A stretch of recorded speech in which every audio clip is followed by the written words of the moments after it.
గోదావరి ప్రాంతంలో గోదావరి ఒడ్డున ఉన్న గ్రామం ఇది. భయంకరమైన పరిస్థితిలో ఉన్నారు. ఇది మొత్తం గోదావరి పట్టింది. 56 అడుగులు వచ్చేసరికి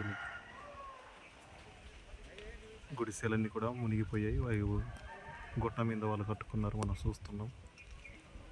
ఆ గుట్టల మీదకి వెళ్ళిపోతారు. ఒక్కొక్క కుటుంబానికి వచ్చి 2 ఇళ్ళు ఉంటాయంట, ఒకటి కింద ఒకటి గుట్ట పైన. ఇక్కడ గోదావరి వచ్చి మునిగితే గుట్టపైకి అక్కడికి వెళ్ళిపోతారంట వీళ్ళు. చాలా భయంకరమైన పరిస్థితిలో ఉన్నారు. ఇక్కడ కొండారెడ్డి జాతికి సంబంధించిన గిరిజన తెగ వాళ్ళు ఉన్నారు.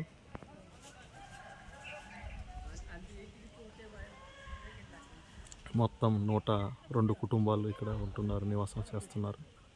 మొత్తం గోదావరిలోనే వీళ్ళ ప్రయాణం ఉంటుంది. మేము కూడా పడవలో ఇక్కడికి ఈ ప్రాంతానికి మేము వచ్చాము.